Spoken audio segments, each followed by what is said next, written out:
Baik, terima kasih. Izinkan saya memulai agenda kita pada siang hari ini. Assalamualaikum warahmatullahi wabarakatuh. Waalaikumsalam warahmatullahi wabarakatuh. Alhamdulillahirrahmanirrahim. Wassalatu wassalamu ala asyrofil anbiya wal mursalin Sayyidina Muhammadin wa ala alihi wa sahbihi ajma'in. Rabbi shrah li sadri wa yassir li amri wa hlul 'uqdatam min lisani yafqahu qawli. Amma ba'd. Honorable Speaker, Mr. Associate Professor Dr.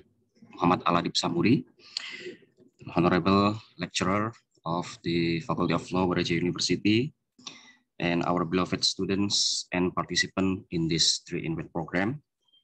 First of all, on behalf of the committee, I would like to say thank you to Mr. Muhammad Aladip Samuri to join us. It's such an honor for us to have you here to share the information and experiences and knowledge about the topic that we will discuss it today. Before I begin this lecture, I would like to little introduce the speaker today, Muhammad Aladip Samuri. His nationality is Malaysian and current position is Associate Professor, Center for Islamic Law, Faculty of Islamic Studies, University Kebangsaan Malaysia. And the education, he took the degree of law or Bachelor of Law in University Kebangsaan Malaysia and Master of Law in University Kebangsaan Malaysia and PhD in University Kebangsaan Malaysia and UKM's Young Researcher Fellowship in University of Salford, United Kingdom, and postdoctoral research in Newcastle University, United Kingdom. Okay, this agenda will be divided into sessions. The first session is the presentation from the speakers, and the second agenda is Q&A session from the students and the participants. The presentation will be delivered maybe in 45 minutes or 1 hour, and then we next to the second session, that is the Q&A question. Okay, for the better understanding, maybe for the participants and the students, Mr. Muhammad Aladip Samuri can deliver his presentation in English or in Malaysia. Okay, for the Dr. Muhammad Aladip Samuri, the time is yours. Thank you, Dr. Muhammad Najib. Assalamualaikum warahmatullahi wabarakatuh. Please allow me to share my screen. All right, great. Do you see my screen now? Yes, already. All right, great. So I've been informed by Dr. Muhammad Najib that this session, we should use bahasa in this session. Okay, so saya akan berbahasa insyaAllah. Karena kakekku itu asli Indonesia, so aku bisa aja berbahasa Indonesia. So topik hari ini ialah berkaitan dengan perkahwinan anak di bawah undang-undang di Indonesia, insyaAllah.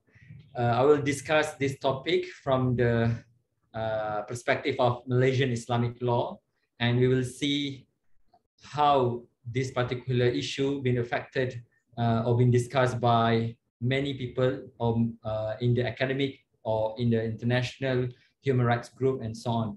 So the topic will be, okay, the topic is child marriage under Malaysian law, but I would like to do some sort of a brief comparison with Indonesian counterparts.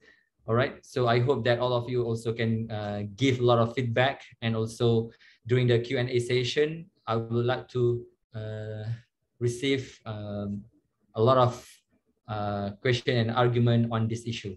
All right, so the overview, apa yang akan saya bentangkan dalam sesi ini ialah berkaitan dengan pembaharuan undang-undang atau legal reform yang dilakukan oleh kerajaan Malaysia bagi menangani ataupun di dalam menyelesaikan masalah berkaitan dengan perkahwinan anak. Okey, dan kita akan lihat beberapa aspek penting dalam perbahasan ini, terutamanya cadangan-cadangan daripada pihak komuniti antarabangsa ataupun civil society organisation berkaitan dengan isu ini yang menjadi pertikaian dan juga wacana di Malaysia. Okey. Sebagai latar belakang, kita perlu membincangkan terlebih dahulu berkaitan dengan apakah definisi perkahwinan anak. Dan okay, closed captioning, that's good. Okay, for those who don't understand bahasa, they can use that one. Maybe you're not familiar with some term in bahasa. You can ask the questions and then I can rephrase any phrase or any expression that you need further explanation. Okay, in terms of definition, di dalam definisi, kalau kita lihat, perkahwinan anak ataupun child marriage ini adalah perkahwinan yang melibatkan sama ada secara formal or informal. Sama ada ia didaftarkan ataupun tidak didaftarkan bersama pemerintah. Dan salah seorang ataupun kedua-dua orang tersebut, individu tersebut adalah mereka yang di bawah umur 18 tahun. Dan di sini ditetapkan umur 18 tahun oleh pihak UNCRC kerana definisi ataupun maksud kanak-kanak itu ialah individu yang di bawah umur 18 tahun. Mereka yang di bawah umur tersebut semuanya dikategorikan sebagai kanak-kanak ataupun anak dalam bahasa Indonesia.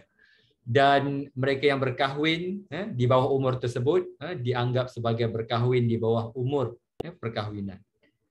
Dan isu perkahwinan kanak-kanak ini bukan sekadar berlaku di Malaysia ataupun di Indonesia, tetapi juga berlaku di pelbagai negara, termasuklah negara-negara bukan Islam seperti di India, di Afrika, malah di Amerika Syarikat juga mempunyai kadar perkahwinan kanak-kanak. Dan ia memberikan gambaran kepada kita bahawa isu ini adalah isu yang muncul pada dekad terkini, in the recent decades, yang sangat berkait rapat dengan pentafsiran semula tentang perkahwinan. Apabila kita hanya mengiktiraf perkahwinan yang melibatkan individu orang dewasa sahaja. Dan juga kita dapati bahawa riset ataupun penyelidikan yang berkaitan dengan perkahwinan kanak-kanak ini baru bermula daripada tahun 2000-an, apabila penyelidik di peringkat antarabangsa di pelbagai negara mula mengkaji tentang impak perkahwinan kanak-kanak, perkahwinan anak terhadap kesejahteraan ataupun well-being kanak-kanak tersebut. Okey. Jadi kita tidak boleh mengatakan bahawa perkahwinan kanak-kanak ini adalah hanya isu orang Islam sahaja. Itu tidak tepat. Dan juga kita tidak boleh mengatakan bahawa hanya perkahwinan kanak-kanak berlaku di negara tertentu sahaja. Sebagai contoh, negara yang membangun, developing countries. Tidak. Bukan sekadar berlaku di negara-negara yang sedang membangun, tapi advanced countries seperti di Eropah, malah di Amerika Syarikat, turut ada perkahwinan kanak-kanak. Okay. I hope all of you can appreciate the bahasa version, or we like to have me to speak in English. Is that okay? Pak Najih, gimana ya? Yes, it is up to you, Mr. Muhammad. Right. Great, thank you very much. Alright, so kemudian kita berbincang pula tentang kekerapan ataupun prevalence yang ada di dalam masyarakat di Malaysia. Jadi perkahwinan anak di Malaysia itu melibatkan beberapa komuniti. Yang paling mayoritasnya itu melibatkan orang-orang Muslim, iaitu orang-orang Melayu yang beragama Islam. Kita juga ada etnik India yang berkahwin secara adat, yang kebanyakan mereka beragama Hindu. Kita ada juga orang asli. Jadi orang asli ini adalah indigenous. Mereka hanya ada di semenanjung Malaysia sahaja. Kemudian Bumiputra. Bumiputra ini adalah indigenous yang ada di Sabah dan di Sarawak, yang berada di Kepulauan Borneo. Dan juga kita ada juga child marriage berlaku, perkahwinan kanak-kanak ini berlaku di kalangan orang-orang Bajau di Sabah. Kita yang diberi yang merupakan nomadic sea communities, yang mereka ini bergerak di timur Sabah, daripada Filipina ke Indonesia dan ke Malaysia. Dan kita ada satu lagi community, iaitu community refugees ataupun pelarian, yang majoritinya datang daripada etnik Rohingya. Jadi perkahwinan kanak-kanak itu bukan didominasi hanya oleh satu kumpulan sahaja, tetapi etnik-etnik yang pelbagai di Malaysia ini turut mempunyai isu dan turut melibatkan isu perkahwinan anak. Dan adalah tidak tepat apabila kita mengatakan bahawa perkahwinan anak hanya melibatkan orang-orang Islam. Tidak. Kerana Bumiputra di Sabah dan Sarawak dan juga orang asli, mayoritas mereka itu bukan beragama Islam. Okey, jadi begitu juga Hindu Indians, orang-orang India itu juga bukan beragama Islam. Jadi ia adalah isu yang bersifat sosial. It is a very social issues. It's not really related with any religion. So it's incorrect to argue that certain religion condone child marriage. So we can challenge that premise. Statistically, secara statistiknya, apa yang ada perkahwinan kanak-kanak atau perkahwinan anak di Malaysia itu melibatkan orang Islam lebih ramai berbanding dengan orang bukan Islam.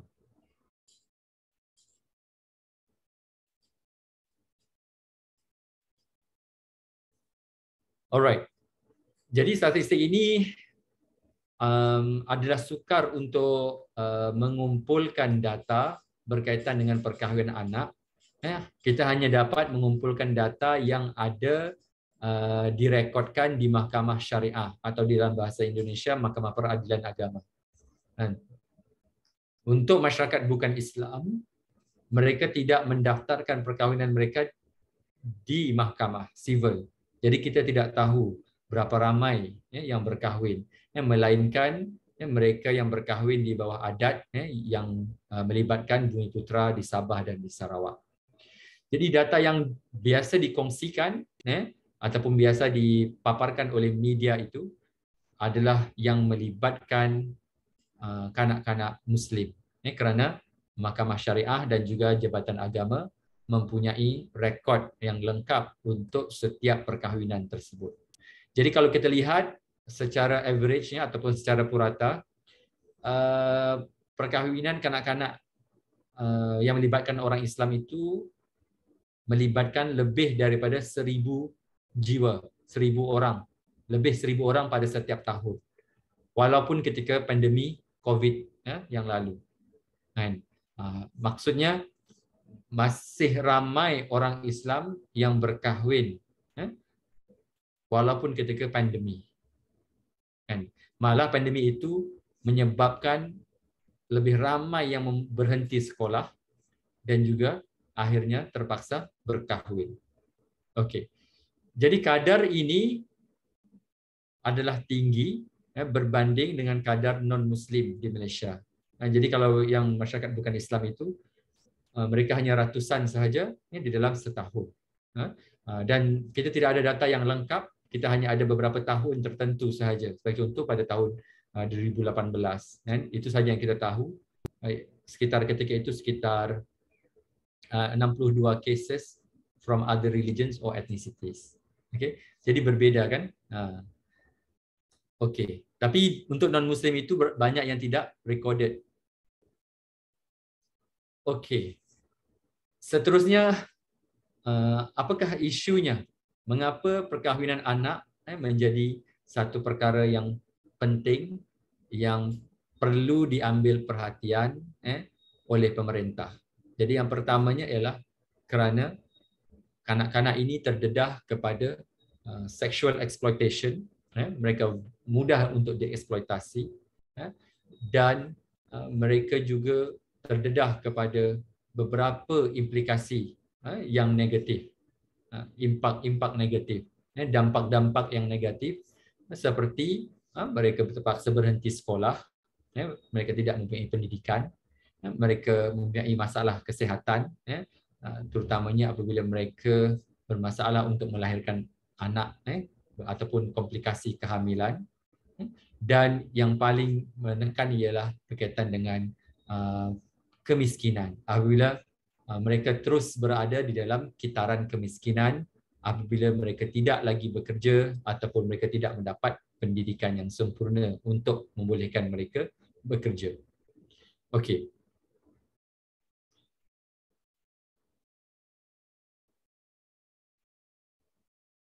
Jadi untuk konteks Malaysia, tidak ada perbezaan antara perkahwinan anak, faktor perkahwinan anak di Indonesia dengan faktor perkahwinan kanak-kanak di Malaysia.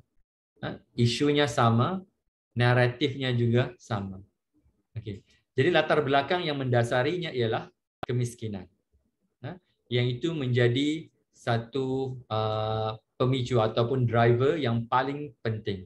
Kerana apabila mereka tidak dapat pendidikan ataupun mereka tidak mampu untuk bersekolah, mereka memilih untuk berkahwin untuk memberikan peluang kepada anak mereka mendapat masa depan yang lebih baik, ataupun yang paling banyak ialah untuk memindahkan ataupun untuk ibu bapa tidak lagi menyara nafkah bagi anak-anak mereka.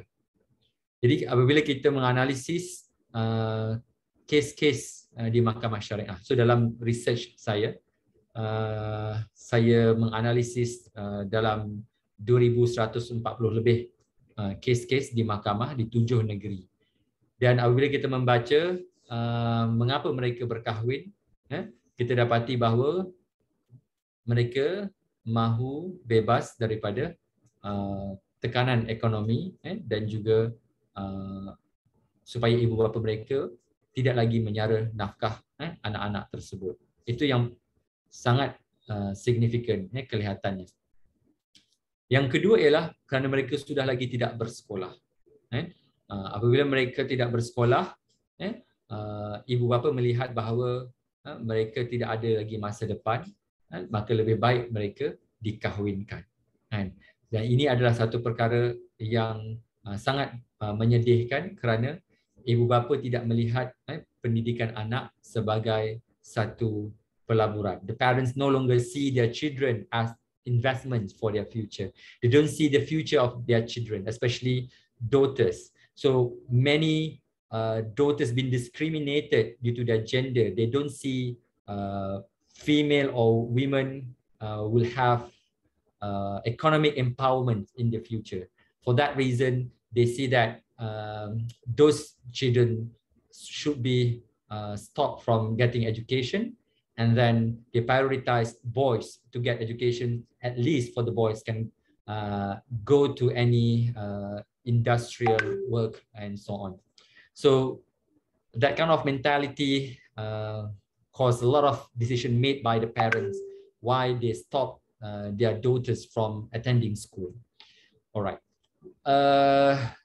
Dan yang ketiga ialah berkaitan dengan cultural practices, berkaitan dengan budaya. Yang ini juga ia sangat rapat dengan kefahaman di dalam masyarakat, sama seperti di Indonesia. Apabila sebahagian masyarakat percaya bahawa anak-anak tersebut sudah pun berzina ataupun sudah pun melakukan perkara-perkara yang dilarang agama, maka mereka perlu bertanggungjawab dengan berkahwin. Jadi inilah yang mengakibatkan kanak-kanak tersebut semuanya berkahwin pada awal usia, pada dini hari, dini umur yang dini. Okey. Jadi dengan itu saya ingin membincangkan tentang apa yang dibahaskan di dalam masyarakat Malaysia tentang perkahwinan anak. Jadi di Malaysia kita ada 3 kumpulan. Kumpulan pertama, mereka yang percaya bahawa perkahwinan kanak-kanak adalah perkahwinan anak adalah suatu yang syar'i atau suatu yang dibenarkan dalam Islam. Pada pandangan mereka, Islam membenarkan perkahwinan kanak-kanak atau perkahwinan anak, maka tidak ada keperluan untuk menyekatnya ataupun untuk membasminya ataupun untuk mengekangnya. Itu kumpulan yang pertama. Ada ramai mufti, agamawan dan juga para alim ulama di Malaysia yang berada di dalam kumpulan pertama. Kumpulan yang kedua ialah yang percaya bahawa perkahwinan kanak-kanak wajar atau harus dikawal, dibendung dan juga regulate, diregulasi. Tetapi mesti ada pengecualian. Kerana pada kumpulan kedua, ini mereka percaya bahawa ada kemungkinan kanak-kanak yang wajar ataupun perlu berkahwin. Circumstancesnya itu, there will be a circumstances that exceptionally should be allowed or should be permitted to get married. Pada pandangan mereka, keluasan itu perlu diberikan kepada hakim syar'i. Itu kumpulan yang kedua. Kumpulan yang ketiga berhujah bahawa perkahwinan kanak-kanak adalah suatu yang tidak selari dengan ajaran Islam. Perkahwinan anak itu bercanggah dengan maqasid syariah, bercanggah dengan perspektif hukum syarak, walaupun terdapat dalil ataupun terdapat pandangan ulama klasik yang membenarkan perkahwinan anak, tapi semua dalil dan perbahasan itu mempunyai konteksnya yang tersendiri, dan apa yang ada pada hari ini sudah lagi tidak sama seperti mana yang difahami oleh para ulama zaman dahulu. Jadi we can see these various interpretation of Islam on the issue of child marriage, and it caused a lot of huge debate in our society. Alright, so every community or every group proposed their argument, and they would like to impose their understanding so that the government can choose their opinion and do the legal reform based on their interpretation. Alright.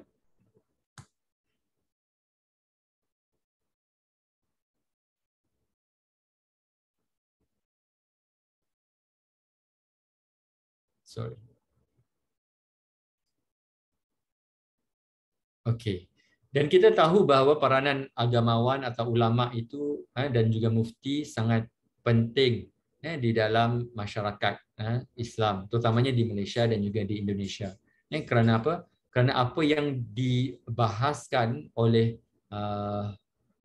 mereka ataupun apa yang diajar ataupun apa yang dikongsikan oleh mereka itu akan diterima oleh masyarakat Islam tanpa sebarang persoalan.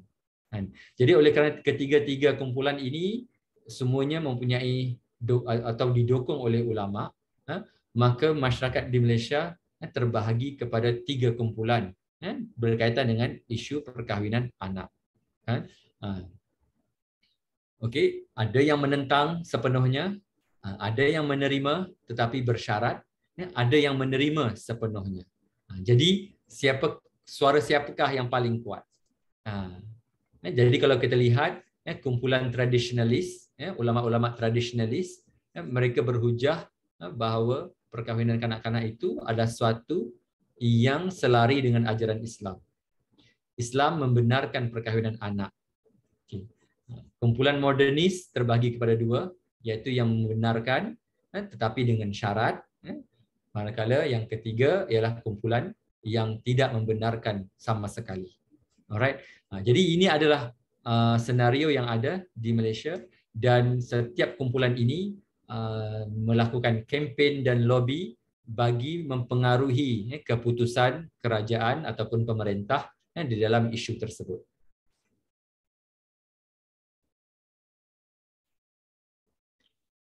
Okey.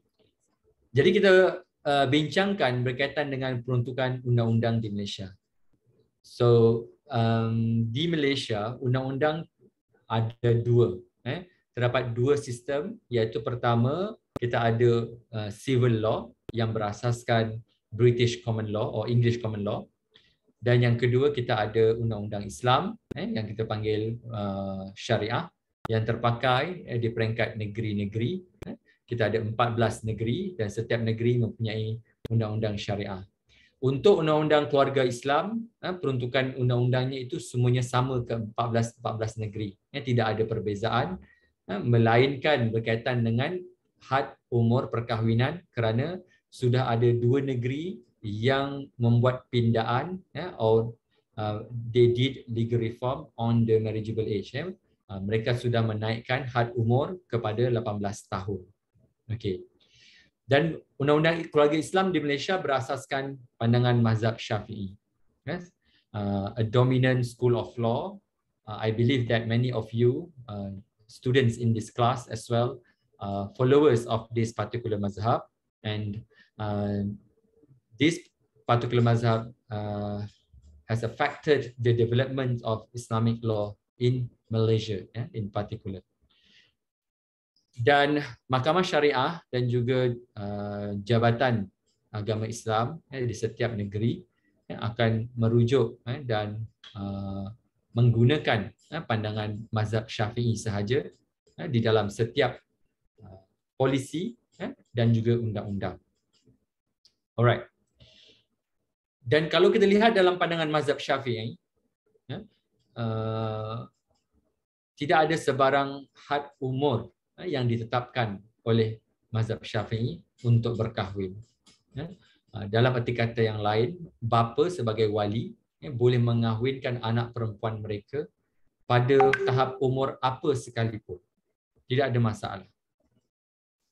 Okey, dan perkara ini yang membimbangkan kerana pada sebahagian pihak ia boleh mengakibatkan mana-mana individu yang tidak bertanggungjawab mengahwinkan anaknya kepada mana-mana orang untuk perkara-perkara atau tujuan yang tidak boleh diterima dari segi hukum syarak. Okay. So marriage is allowed for children under the age of 18 di dalam undang-undang Islam di Malaysia.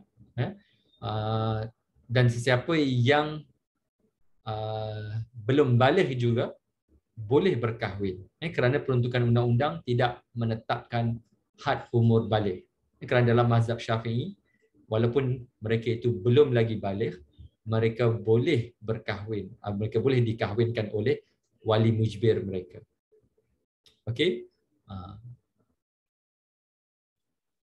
Alright.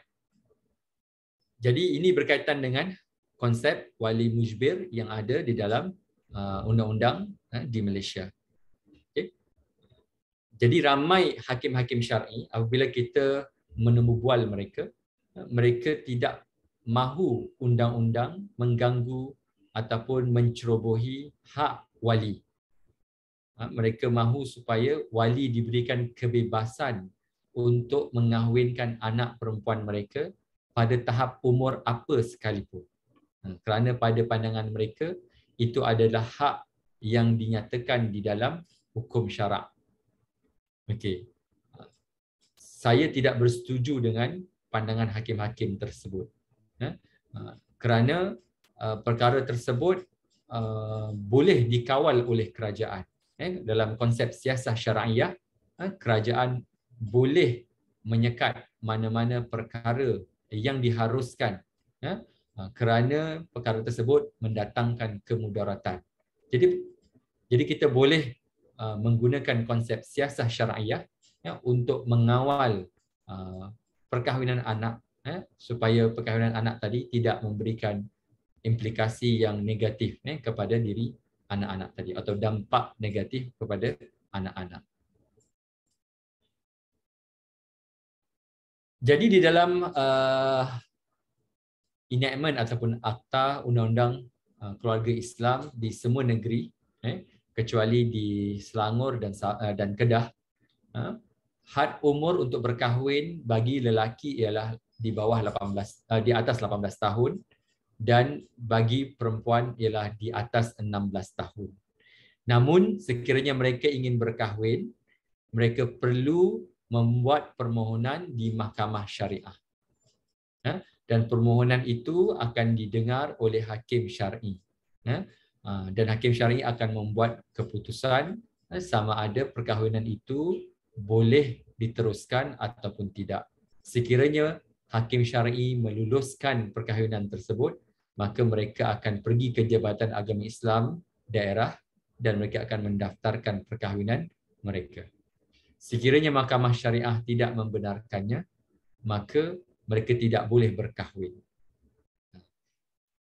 Jadi had umur yang ditetapkan dalam enactment keluarga Islam ini, walaupun disebut di situ 18 tahun untuk lelaki dan 16 tahun untuk perempuan, apa yang berlaku ialah kanak-kanak di bawah umur tersebut datang ke Mahkamah Syariah dan Mahkamah Syariah membenarkan ataupun the Sharia Court gave a lot of permissions to those applicants.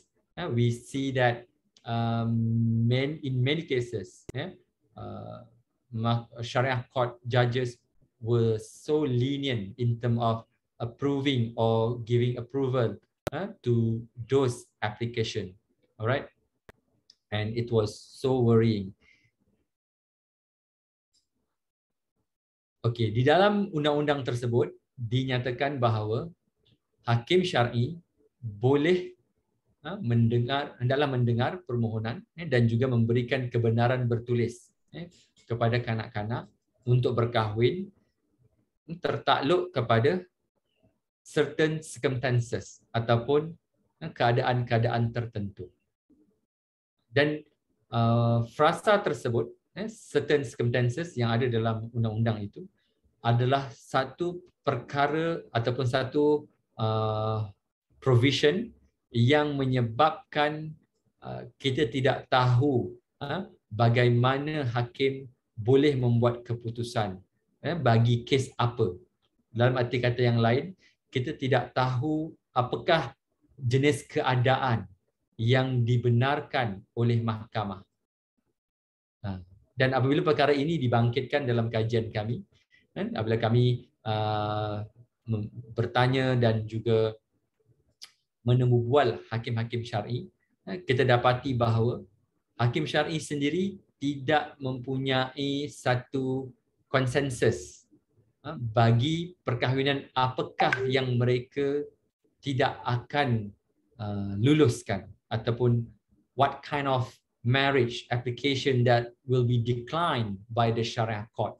They don't have any consensus idea at all, and they do not agree to each other regarding this matter. Because to some, that particular reason or justification is justified under the Islamic law, and to other judges, they said, no, this is the red line, we shouldn't approve that. So this particular provision ataupun peruntukan undang-undang ini bersifat tidak jelas. There is a very vast ambiguity in terms of interpreting this particular phrase. Okay, peruntukan ini tidak jelas. Kita tidak tahu dalam kes apakah, dalam keadaan apakah sesuatu permohonan itu boleh ditolak atau tidak. Based on my research, we did analyze around 2,140 plus cases from 7 states. Kita menganalisis 7 negeri dan sebanyak 2,140 lebih cases. Kita dapati bahawa terdapat hanya 10 kes sahaja yang mahkamah tolak. Maksudnya 2,000 yang lain, 2,140 yang 120 yang lain itu diluluskan oleh mahkamah tanpa sebarang analisis. Without further explanation or without further consideration. It seems that the judges just easily approve all the application. Alright, dan perkara tersebut menyebabkan when I presented that particular findings, bila saya membentangkan analisis itu ke dalam media dan juga kerajaan, dan kerajaan ketika itu mengambil serius dalam isu ini, dan mereka menjadikan perkara tersebut sebagai asas untuk membuat pindaan. Ini kerana pada tahun sebelum 2019 di Mahkamah Syariah ataupun di Jabatan Agama tidak ada sebarang prosedur ataupun guidelines ataupun garis panduan yang membolehkan ataupun yang memandu hakim membuat keputusan. Semua hakim membuat ijtihad masing-masing ketika itu bagi menentukan sama ada seseorang itu layak berkahwin ataupun tidak. Okey. Sebagai contoh, ada seorang hakim di Sabah, iaitu sebuah negeri di Borneo, memberikan pandangan bahawa dalam semua kes-kes yang dibicarakan di hadapannya, dia ingin memastikan setiap anak tersebut mempunyai wang tunai di dalam akaun bank sebanyak RM3,000. Jadi berapa juta itu kalau di Indonesia? 300 1 juta. So 10 juta mungkin ya. 10 juta mesti ada di dalam akaun bank. Lebih 10 juta. Jadi ramai anak-anak di Sabah itu meminjam uang daripada orang yang lain untuk membolehkan ataupun untuk membuktikan di dalam akaun bank mereka itu ada sebanyak RM3,000. Dan selepas mahkamah luluskan, wang itu dikembalikan. Okey, kerana apa? Kerana itu menjadi syarat bagi hakim tersebut. Jadi to me it defeat the purpose. So it doesn't really address the real issue. Alright. So we can imagine that every judges have their own perspective on child marriage, and they have their own understanding on how to evaluate the need or the necessity of those marriage. Dan itu mengakibatkan ramai hakim mempunyai tafsiran yang tersendiri, dan setiap mahkamah mempunyai peraturan yang berbeza-beza. Okey. Jadi selepas pada 2018 dan 2019, Syariah Judiciary Department ataupun Jabatan Kehakiman Syariah Malaysia telah menggubal satu standard operating procedure ataupun SOP untuk membolehkan semua orang yang berkahwin di bawah umur ataupun anak-anak yang ingin berkahwin mestilah mematuhi dan juga memenuhi semua prosedur yang ada. Okey.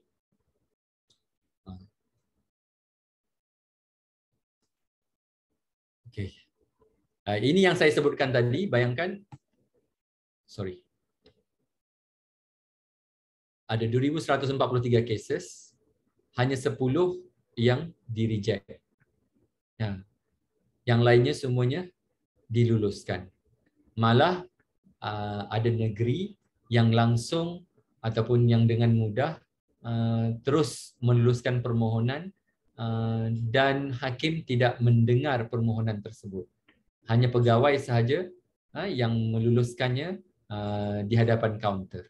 Jadi perkara tersebut menyebabkan kita dapati bahawa ada satu perkara yang tidak betul, kerana undang-undang mewajibkan untuk hakim mendengar. The judge must hear the application. Maksudnya anak tadi perlu datang ke kamar hakim dan menyatakan hasratnya untuk berkahwin. Dan hakim mestilah bertanya, apakah justifikasinya untuk dia berkahwin, apa tujuan dan sebagainya. Okey, tapi kita dapati sebahagian hakim syar'i tidak menjalankan tugas mereka dengan baik. Dan dengan itu kita buat satu SOP ataupun standard operating procedure untuk memastikan semua hakim di Malaysia mematuhinya. Before we go to the SOP things, I would like to share about the penalties as well, because in Malaysia, if someone get married without a court approval, they can be charged under the Sharia court.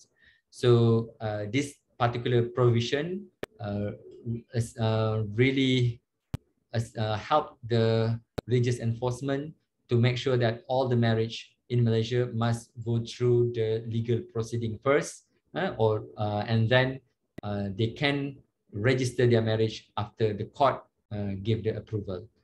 Okey, jadi di Malaysia sekiranya seorang anak itu berkahwin tanpa kebenaran mahkamah, mereka boleh dikenakan hukuman iaitu denda tidak melebihi RM1,000 ataupun penjara tidak melebihi 6 bulan ataupun kedua-duanya sekali.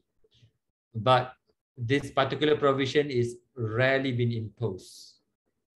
Even though we have this kind of provision, but it's rarely been imposed on the context of child marriage. Most of the cases that involve in this kind of sentencing, in this kind of offenses, related to the polygamous marriage. So, because in Malaysia, for those who want to get married more than one wife, they got to apply from the Sharia court. And if they get married without any court approval, they can be charged under this provision as well. So, sebab itu saya sebutkan tadi, peruntukan ini hanya dikhususkan untuk orang-orang yang berkahwin lebih daripada satu tanpa kebenaran mahkamah. Okay.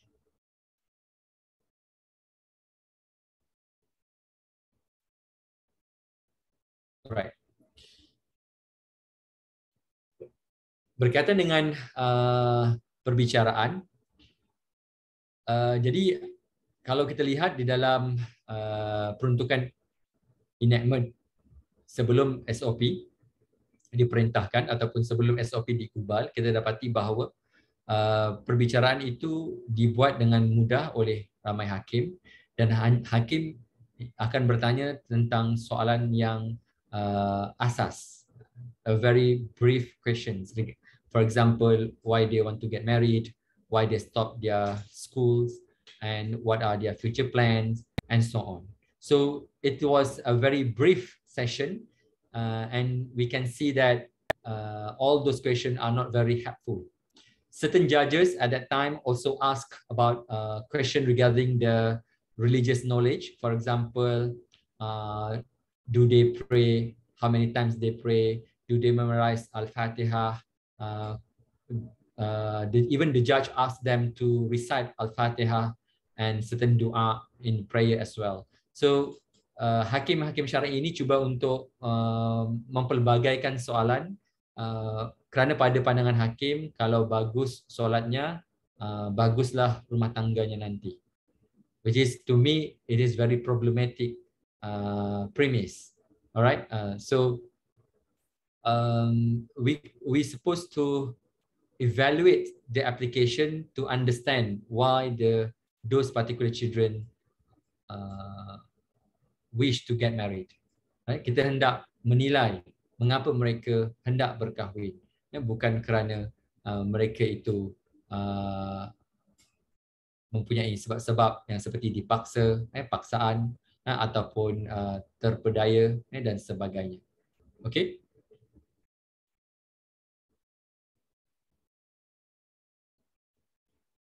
Jadi apa yang dibincangkan di Malaysia, akhirnya kerajaan ataupun pemerintah melakukan 3 pembaharuan undang-undang, or they introduce 3 type of legal reform. Yang pertama ialah membuat satu polisi yang dipanggil National Strategic Plan in Handling the Causes of Child Marriage, iaitu pelan strategik di dalam menangani perkahwinan anak, punca-punca perkahwinan anak, ataupun faktor perkahwinan anak. Dan kemudian kerajaan juga telah pun mendesak ataupun memaksa semua negeri-negeri untuk menaikkan had umur perkahwinan kepada 18 tahun bagi lelaki dan perempuan.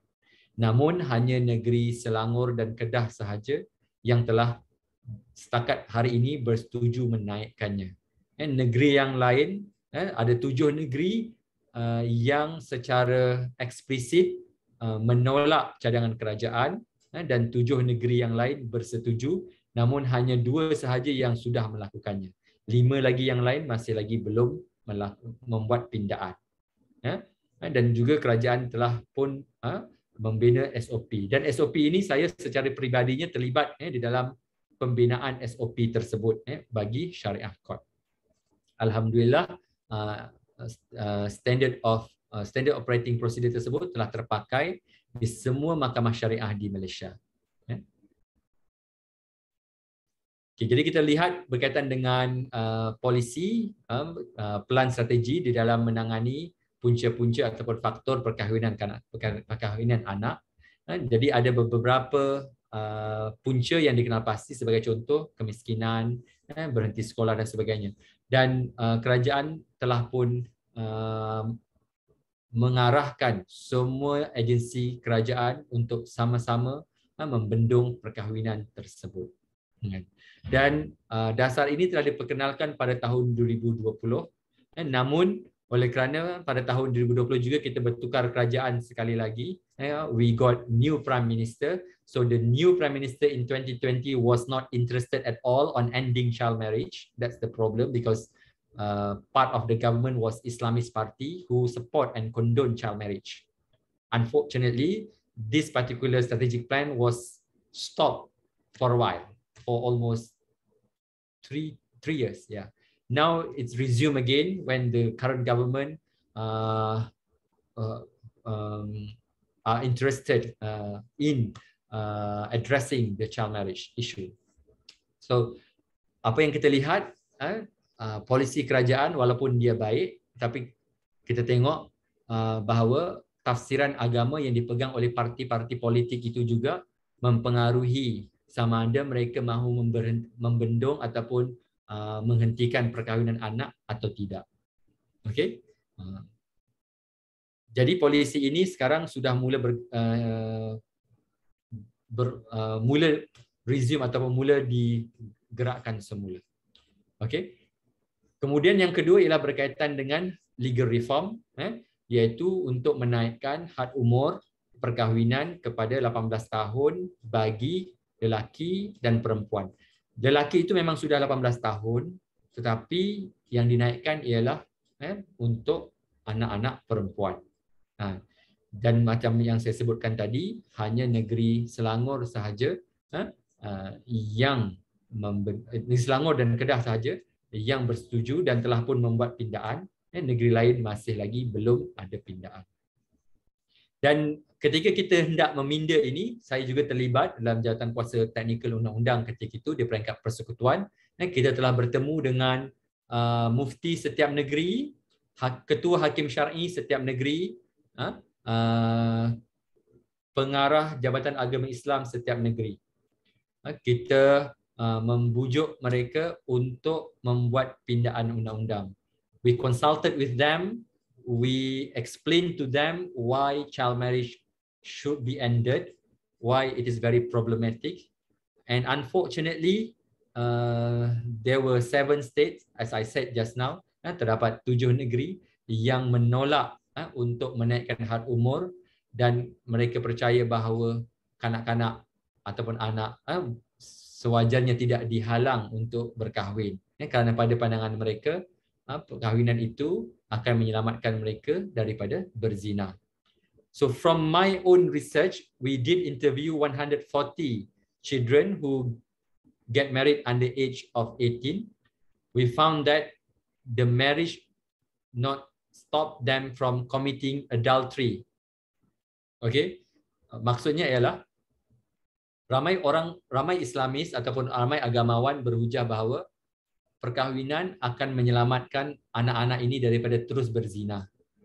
Daripada temu bual yang kami lakukan, kita dapati bahawa sebahagian mereka masih lagi berzina dengan orang yang lain. Okay, mereka mungkin tidak lagi berzina dengan isterinya sekarang, tapi mereka berzina juga dengan orang yang lain. Kerana apa? Kerana mereka tidak melihat itu sebagai sesuatu yang masalah. Kerana mereka kalau berzina lagi, kalau hamil lagi, mereka boleh berkahwin lagi. So, tidak ada hukuman yang akan dikenakan ke atas mereka. So, apa yang saya lihat di situ, perkahwinan tidak menghentikan mereka untuk terus melakukan maksiat. Okey.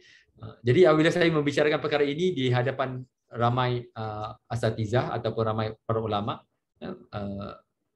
mereka agak terkejut kan, kerana pada pandangan mereka bahawa perkahwinan itu akan menghentikan mereka daripada zina. Tetapi tidak semudah itu kan. It seems that zina is like addiction. Alright. Kemudian kita juga bantu bangunkan SOP ataupun Standard Operating Procedure yang terpakai di semua mahkamah. Jadi daripada hasil kajian kami, kita telah pun membuat satu proses yang mana hakim semua wajib ikuti dan tidak boleh tinggalkan. Pertama, hakim perlu bertanya tentang latar belakang anak dan juga pasangannya. Kemudian alasan ataupun sebab mengapa mereka mahu berkahwin. Kemudian kita tanya juga, mesti dinyatakan di situ secara terperinci apakah latar belakang keluarganya, bagaimana, apakah pekerjaan ibu bapanya, pendapatannya, masalah dalam keluarga dan sebagainya. Dan perlu dinyatakan di situ apakah ada manfaat untuk kanak-kanak tersebut. Mengapa dia perlu dikahwinkan? Perlu dinyatakan di dalam dokumen tersebut. Dari segi kewangan, terutamanya bagi mereka yang mungkin sudah bekerja, bagaimana, berapa banyak gaji ataupun pendapatan mereka dalam sebulan. Begitu juga kemampuan fizikal. Hakim akan bertanya sama ada mereka faham tentang hubungan kelamin ataupun tidak. Kemudian dibincangkan juga tentang status pendidikan. Adakah mereka masih bersekolah? Kalau mereka berhenti, kenapa mereka berhenti? Apakah perancangan mereka selepas berkahwin, sama ada mereka mahu bersekolah lagi ataupun tidak? Alright. Dan kemudian ditanyakan juga tentang sama ada mereka itu memahami atau tidak tentang konsep perkahwinan. Jadi hakim akan bertanya, adakah mereka faham maksud perkahwinan, dan mereka akan minta anak-anak itu bercerita tentang apa yang mereka fahami dalam perkahwinan mereka, dalam perkahwinan yang mereka akan tempuhi. Seterusnya, hakim akan tengok dari segi konsep kafaah, spousal compatibility, sama ada sekufu ataupun tidak. Dan selepas tahun 2019 ini, apa yang penting ialah kita minta juga satu laporan kesihatan.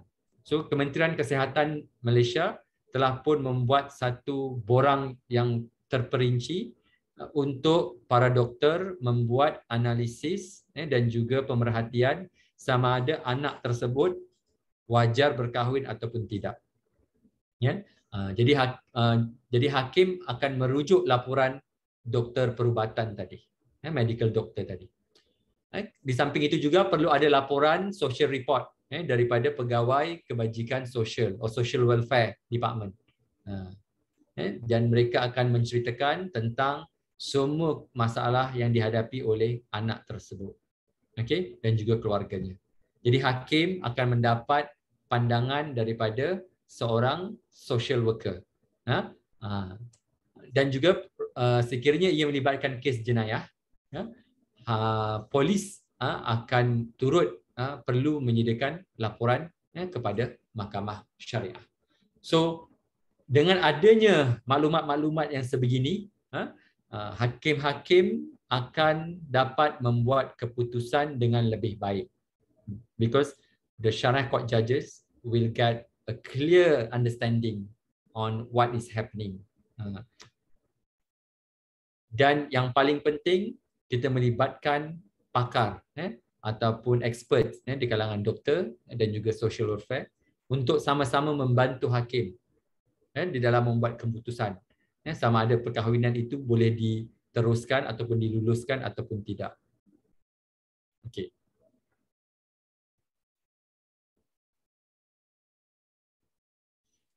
Okay. Jadi apa yang disebut tadi, sukacita untuk dimaklumkan, Selangor telah pun membuat pembaharuan undang-undang bukan sekadar pada had umur majoriti ataupun had umur perkahwinan pada 18 tahun, tetapi juga semua prosedur yang kita nyatakan ini, okay, semuanya ini dimasukkan di dalam enactment, di dalam statute bertulis. They converted this particular standard operating procedure to the statute, to the Islamic Family Law enactment. So the latest provision in Selangor State, in state of Selangor, is very comprehensive and very detailed. So when it becomes a law in our state, all those particular children are no longer able to escape from this particular legal process. Jadi tidak ada kanak-kanak yang terlepas ataupun dapat mengelakkan diri daripada ditanya oleh soalan-soalan ataupun dokumen-dokumen yang diperlukan tadi. Dan itu mengakibatkan permohonan untuk mendapatkan kebenaran mahkamah syariah semakin sukar, dan tidak semua kanak-kanak mendapat kelulusan daripada hakim. Okey, walaupun SOP ini telah pun dibuat, namun ramai di kalangan civil society organisation or children's rights activists and human rights activists criticize, mereka memberikan kritikan terhadap prosedur tersebut kerana mereka mahukan kerajaan untuk mengharamkan perkahwinan anak secara total. They would like to ask the government to impose total banning on child marriage. To them, child marriage must be abolished 100%. So they goes to the very extreme left, and so this is very difficult situation. So the government choose the middle path. All right, kita memberikan mahkamah kuasa untuk memproses perkahwinan anak, dan kita memberikan SOP, kita pastikan semua hakim mematuhi SOP, alright, dan apabila hakim mematuhi SOP, hakim perlu membuat keputusan sama ada perkahwinan itu wajar ataupun tidak. Okay. To my understanding, berdasarkan apa yang saya dapati, bahawa majoriti hakim mahkamah syariah datang daripada kumpulan pertama, iaitu kumpulan yang bersetuju dengan perkahwinan anak, kumpulan yang melihat bahawa tidak ada sebarang masalah pun tentang perkahwinan anak. Jadi walaupun ada SOP mereka patuh, namun mereka tetap luluskan juga. Jadi kalau kita lihat,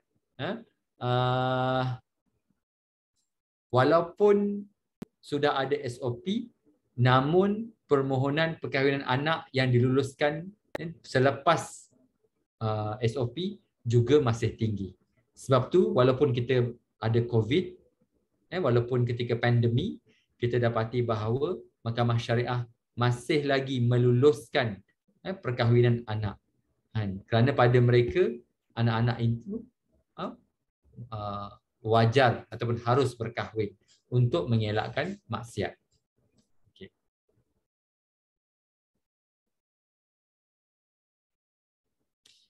Jadi konklusinya, kita dapati bahawa walaupun Malaysia telah pun membuat pembaharuan undang-undang, namun pembaharuan undang-undang di Malaysia telah mengambil kira kepelbagaian pandangan yang ada di Malaysia, dan kita dapati bahawa kumpulan konservatif dan tradisionalis di Malaysia mempunyai suara yang kuat, yang mengakibatkan pembaharuan undang-undang yang dikehendaki di peringkat antarabangsa itu tidak dapat dilaksanakan dengan sempurna. Berikutan itu, hanya 2 negeri sahaja yang telah bersetuju untuk menaikkan had umur perkahwinan, dan negeri-negeri yang lain masih lagi enggan untuk menaikkan had umur perkahwinan mereka. Okay. Dan ini memberikan kita gambaran bahawa isu perkahwinan anak ini adalah isu yang telah pun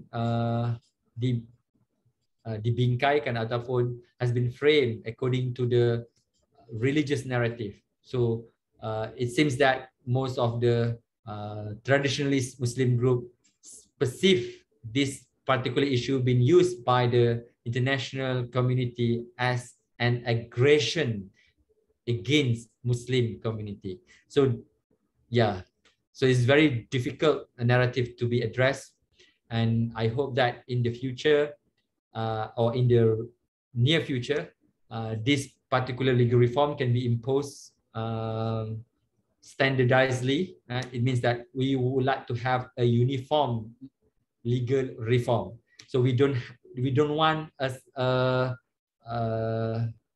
disagreeing states. Yeah, we can see that only Selangor and Kedah, and we can see another 12 states supposedly they follow the footsteps of those 2 states. Okay, we hope that we can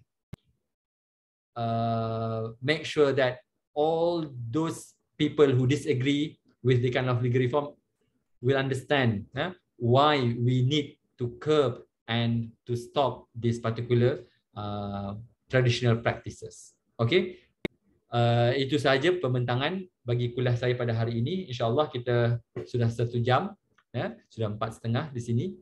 Kita boleh pergi pada sesi Q&A. So we can go to Q&A session now. Yes. I would like to receive a question from you. Yeah, thank you, Mr. Muhammad Ali Adib Samsuri, for the very interesting speech and lecture. So mungkin saya bisa memberikan highlight beberapa poin penting di sini terkait dengan apa yang telah disampaikan oleh Profesor Al-Adib, bahwa memang kita sebagai satu bangsa, ya, same nation, Melayu nation, we face similar problem in child marriage issues. Memang ini ada beberapa faktor yang memang kita harus garis bawahi terkait dengan child marriage ini, bahwa di situ ada faktor kemiskinan, kemudian faktor lack of education, faktor pendidikan, lalu juga yang penting adalah faktor culture, ya, budaya, serta belief, serta kepercayaan. Memang sebagai bangsa yang mayoritas Muslim, memang dari sisi ajaran agama memang membolehkan, ya, pernikahan di bawah umur seperti itu. Namun demikian perlu ada beberapa aspek, many aspect that should be considered, yang harus dipertimbangkan, ya, adalah terkait dengan pendidikan, lalu aspek fisik daripada anak-anak, terkait dengan aspek medical aspek, dan tak kalah penting terkait dengan psychological aspek psikologis dari anak tersebut, apakah siap mereka untuk menikah atau tidak. Baik, next to the second session, yakni Q&A session. Dipersilahkan kepada seluruh partisipan, seluruh peserta, seluruh mahasiswa untuk kemudian bertanya, baik secara langsung kepada Profesor Muhammad Al-Adib maupun melalui kolom chat yang tersedia. Ya. For your information, Mr. Al-Adib, bahwa in a week ago, dalam minggu lalu kita juga telah menerima presentasi dari Mahkamah Agung Indonesia terkait dengan isu yang sama, terkait dengan topik yang sama, yakni pernikahan dini tapi dalam perspektif Indonesia. Jadi mungkin mahasiswa mungkin bisa mempertanyakan, ya, bagaimana kemudian perbedaan, bagaimana cara pemerintah Malaysia serta pemerintah Indonesia dalam menangani permasalahan child marriage ini, how they handle these issues. Baik, dipersilakan kepada seluruh peserta yang ingin bertanya. Bisa dengan bahasa Indonesia saja, tidak masalah, supaya lebih mudah. Lebih mudah. Ya. Boleh. Ya. Ya, ini ada satu Eugene Kartika. Ya, bersilakan. Baik, terima kasih atas kesempatannya, telah memberikan kesempatan kepada saya untuk menanyakan pertanyaan ini. Dan jika diperbolehkan, I will ask this question in English so that maybe Professor Al-Adib will understand it better. All right, great. Is that okay? Yes. From what Professor Al-Adib presented to us as of today, it is common occurrence, it seems to me, that poverty is a massive factor in the increasing amount of child marriage. And it's the same here in Indonesia also. So I've drawn a conclusion, and I want to ask this question to Professor Al-Adib personally. In Professor's opinion, would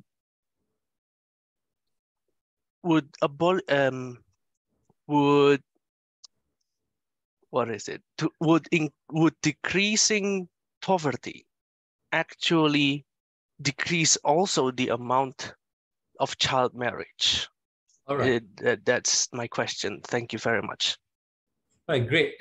Yes, definitely when you reduce the rate of poverty, you will give huge opportunity for children to flourish. You know, they can further their studies, they can stay in the school, you know, in the school system. They don't have to work, so they don't have to think about anything personal, I mean, related to the matrimonial or so on. But what they do, they will focus on their future. All right. So by reducing poverty, or by addressing poverty in our society, we can reduce a lot of issues, not only related with the child marriage. We can address the malnutrition, for example. So we can see that all children will receive enough food, a high nutrition food, a good quality time with family, and so on. Okay, that number one. And we also can give the educational access, all right, to access to education to all those children, since they no longer think about what to eat and how to earn money to pay all the tuition fees, right?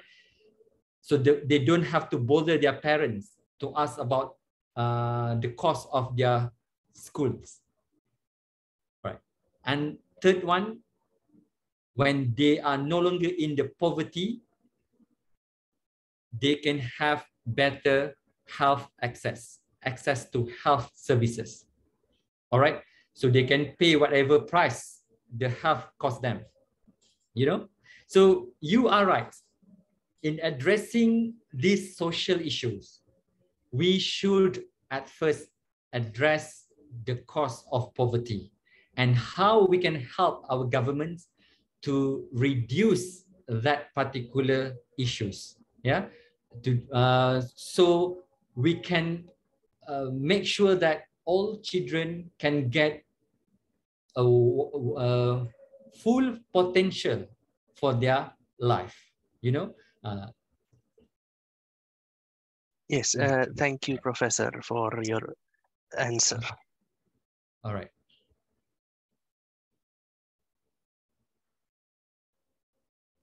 Do we have any other questions? You can ask in Bahasa. May I know? There is the question from chat. All right. Oh yeah, let me see. Ya, izin saya bacakan.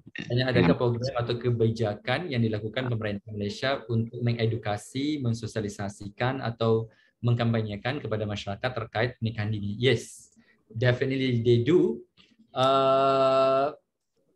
Kalau di Malaysia kebijakan itu polisi kan. So apa yang dibuat di Malaysia, kita memang menjalankan banyak kempen, terutamanya di dalam menerangkan apakah itu perkahwinan anak. Namun apa yang ada di Malaysia itu tidaklah komprehensif seperti mana yang dibuat oleh negara-negara di Afrika ataupun di South Asia seperti India, Pakistan, Afghanistan. Okay.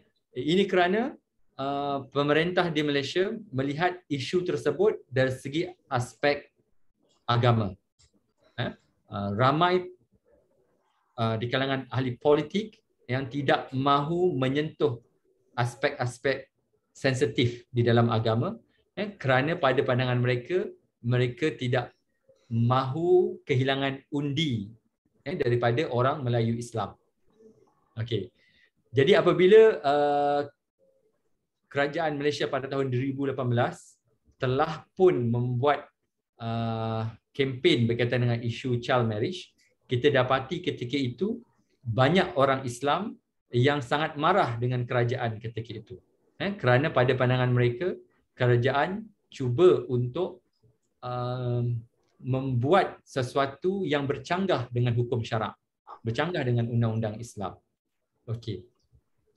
In terms of education, we do have a quite comprehensive on sexual education, but we do not explain about the implication of child marriage to our children.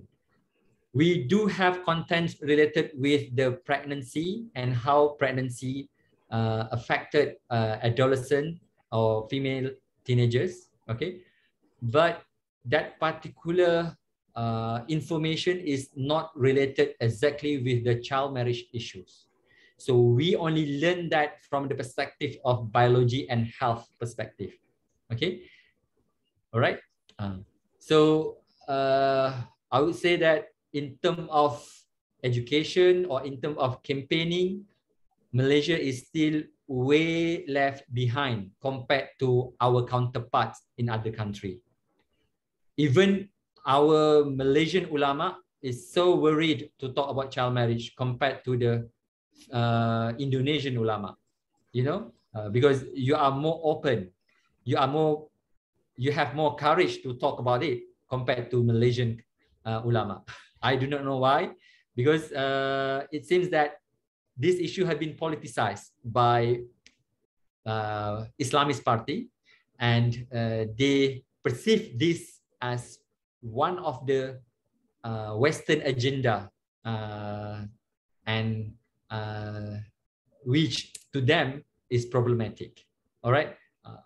But we do believe that child marriage is not a Western agenda. It is a children agenda. You know, we want to protect the best interests of those children because they do not know about their rights. They do not know about what is marriage all about. Yeah, when they have been forced to get married, they are unable to expect the burden and the huge negative implication that they are facing. Okay, we have another question. Izin bertanya, seperti yang dikatakan tadi, ada beberapa tempat menolak untuk menghapuskan pernikahan dini. Adakah ada alasan lain dari penolakan tersebut? Selain karena faktor ekonomi dan penghindaran dari perzinahan, yang dimana tadi juga dikatakan bahwa anak-anak yang sudah menikah juga masih ada yang melakukan perzinahan. Okay. Alright. Other justification. Yeah, it is interesting. Most of the justification was framed from the religion perspective. Yeah, but to them it is permissible in Islam, so why we need to control or to curb that particular practice. And the second reason is, to me, because they don't see the harmful impact of those particular practice. Many argue that this type of marriage been practiced by all of our descendants. They said nenek moyang kita semuanya juga berkahwin ketika anak. Jadi apa masalahnya? So they do some sort of argument. I said my argument is simple. Nenek kita tidak berkahwin. Nenek kita berkahwin awal bukan kerana berzina. Alright. So we can see when I responded to their argument publicly that way, everyone stopped arguing because everyone know that nenek moyang kita berkahwin ketika usia muda bukan kerana berzina. Kerana ketika itu semuanya adalah untuk it was like a social expectation back then. Alright, so it's no issue. It's not related with the social sexual exploitation, manipulation, and so on. No. Okay, the context was different. But for nowadays, it is different because most of the partner was the perpetrator. They committed, we call it as statutory rape. Okay, and they want to avoid prosecution by marrying that particular girl. Okay. Tadi sudah dijelaskan bahwasanya salah satu syarat pernikahan dini di Malaysia adalah memiliki uang dengan tabungan yang cukup. That only for Sabah. Okay. In other state, and only one judge. I'm so sorry if you mistakenly understood about that. It was requested by one judge in Keningau, Sabah. Oh, I shouldn't mention the name of the state, of the daerah, of the province. Okay, so please don't share with public. Okay. Namun banyak yang masih bisa mencurangi dan meminjam uang kepada orang-orang yang mengembalikan apabila pernikahan sudah disetujui oleh hakim. Adakah ada cara untuk sistem menyelesaikan lebih efektif agar hal tersebut berkurang dan bahkan tidak terjadi? Okay. When we introduce the new SOP, we don't put that as one of the requirements or condition. So to me, it's not practical to put that kind of condition to every children, because we know that not all people afford to have that kind of amount of money, and we know that people know how to play with the system.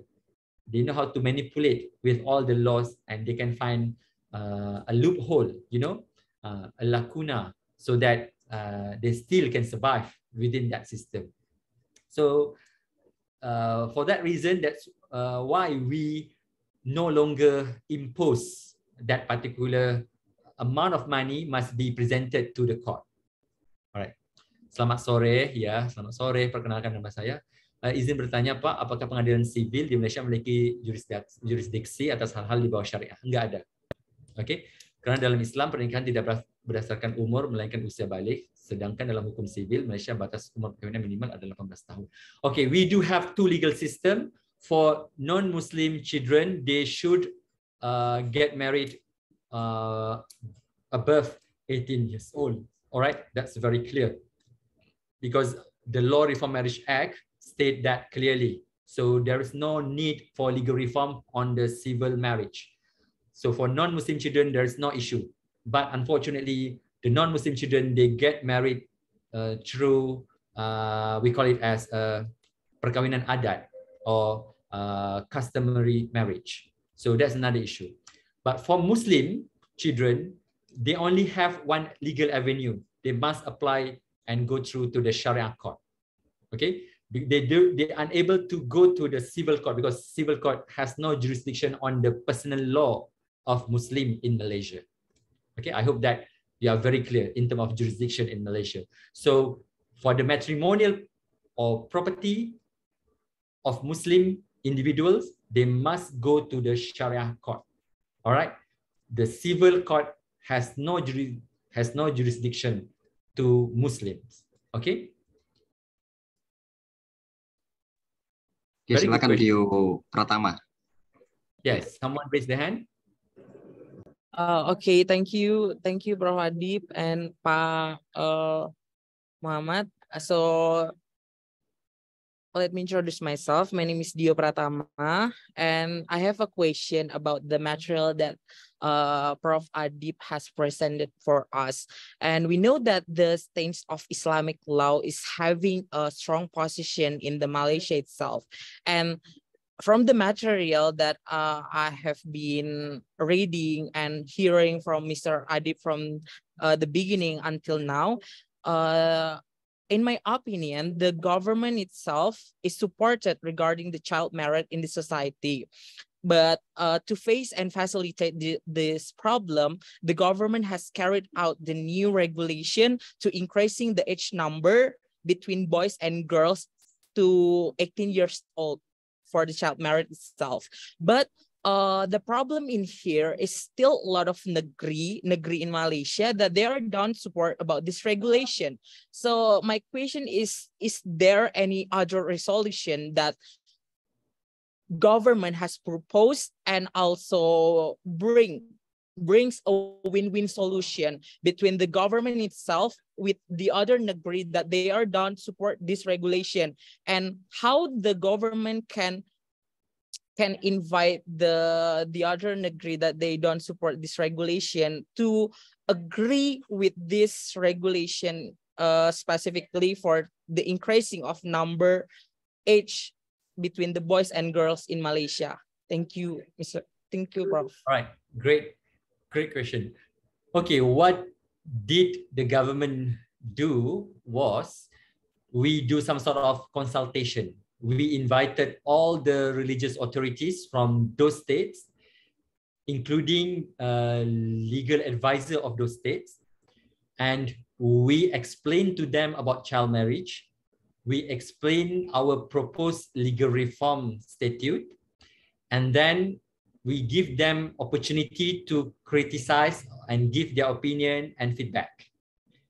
And unfortunately, after those engagement, it seems that they still remain in their perception. To them, we shouldn't restrict child marriage.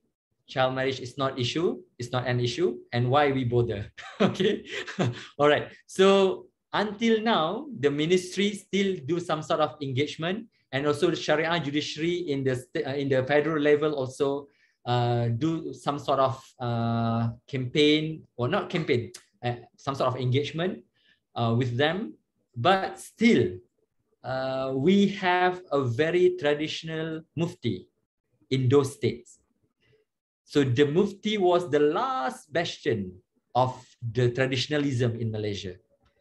And those particular state governments are tied to those mufti. We have one mufti of Sabah who argued that we shouldn't raise the marriageable age to 18. We should lower them to 14. Okay, because to him, why we want to restrict those people to get married? And he keep arguing that people in Sabah traditionally or customarily are getting married at the age of 14 years old. And why we want to restrict them? If we restrict them, we intervene with their cultural belief. And we don't want to do that. And why non-Muslim, why we not bother about the non-Muslim counterparts? Why non-Muslim children not being imposed the same rulings? So all those narratives come out from those particular religious authorities. Yeah, because they frame this kind of discourse as something that I would say that human rights are incompatible with the Islamic values. To me, it is very, very upsetting. You know? Okay. So if you ask me what is the way forward for the government, I don't have any idea, because the current government still not able to explain the next step, because we have do all those things that we supposed to do, and now we don't have any idea at all. Because it seems that the religious authority in the state level getting more adamant, you know, every time we start to engage the communication regarding this issue. Not only in this issue, we also discuss about FGM, female genital mutilation, if you have heard about that, or khitan wanita. And it caused more fierce debate with those people. You know, it's not easy. Me, myself, presented in the Ministry of Women Ministry. I presented with the Islamist parties and so on. I explained to them why we need to address female genital mutilation, child marriage, and so on. And to me, and to them, they said, oh, no, it is something that permissible in Islam, even imposed or strictly, they call it as a wajib in Islam. So why we want to reinterpret it differently and so on. So yes, anything about human rights and about children's rights in Malaysia is being framed as something that against to the Islamic value. That's the problem. All right. I hope that I can answer you. I don't have any idea what is in the ministry mind now. They still have no clear forward or clear way forward to address this. All right. Okay. So Okay. Assalamualaikum. I answer your question. All right, Okay, great. So Prof. Adib. Yeah, welcome. So we have Astia Azkah here. Assalamualaikum warahmatullahi wabarakatuh. Dari kelas hukum adat ingin bertanya. Saya pernah melihat kasus pernikahan dini akibat dari pemerkosaan. Untuk masalah seperti ini penjelasannya bagaimana ya Pak? Yang kedua, pernikahan dini seperti ini apakah memiliki pengaruh ke angka perceraian di Indonesia? Okay, that's a very good question. I love Indonesia because you have a brilliant mind. Okay, you keep asking question. Okay, yes, of course. So untuk kes pemerkosaan, yes, we do have statutory rape in our penal code. All right. So one of the reason why we want to stop child marriage because many of the rapists or perpetrator managed to escape from the court prosecution. Because of what? Because they argued they already get married. So the government introduced new policy to not drop any charge against perpetrator anymore since 2018. When we push the government. So that one of the policy that taken by the government, and those rapists, even though they already married with the victims, they still being charged. So I met many adolescents, or many children or young men in the prison who raped someone younger than him, and then they get married to escape from the prosecution, but they still been processed by the court and been charged by the civil court. All right, so that issue solved now. It means that marriage is no longer become a solution for those people. So if they get married, they still been charged by the prosecutor. Okay, so it's not an issue anymore now. Okay, yang kedua pernikahan dini. Okay, all right, we analyze all the divorce cases under 18 years old, all right, applicants. So we can see that 35% of those people who get married at a young age, I mean, for those who get married under the age of 18 years old, eventually divorce their marriage. So 35% is quite huge, all right? And some Islamists or religious people argue that what's the problem with the divorce? Adults also getting divorced. If they don't see the marriage is workable, they can opt to divorce. I said it is problematic because those particular children, they don't have education, they don't have work, they don't have anything. When they've been divorced by their husband, where they can go and how they're going to survive. So that is the biggest problem. If 25 years old women been divorced by a husband and she has a degree, she has a salary, of course there's no problem because she can survive at her own. All right. So it is a huge problem with the Muslim conservatism in Malaysia because they're trying to disagree and trying to not to understand this issue from a children best interest perspective. Instead, they perceive this as something that as an aggression towards the sanctity of Islam. To me, this is a very political narrative. Yeah, it has been politicized by those people, and I don't like it at all. I'm so sorry to explain it, but it is very closely related with the political discourse in Malaysia. I'm so sorry about this intersection.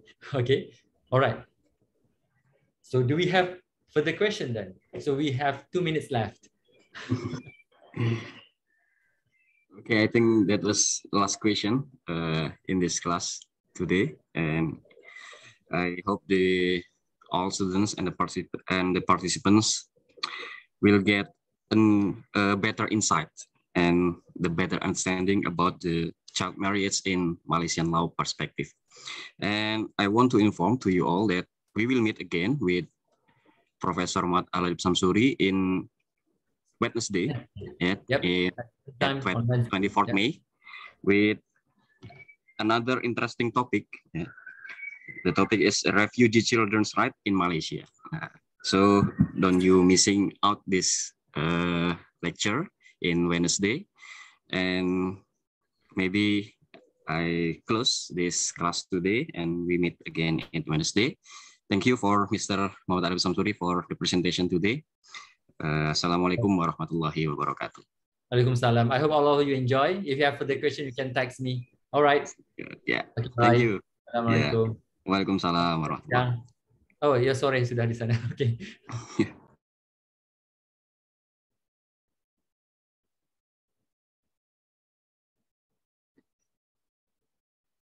I'm leaving ya. See ya. Thank you. Pak Najib, makasih ya. Sorry aku Iya, Bu. ngajar itu mau. Siap, nggak apa-apa. Tenan, suwun ya. Nanti Nggih, ada nggih. acara lagi di hari Jumat ya Pak Najib. Diskusi Apa tuh Jumat, Bu? hukum Islam. Oh, hari Jumat. Tugasnya Siap. ditunggu ya. Nggih, nggih. Makasih. Undin, Ya. makasih. Saya live dulu nggih. Nggih.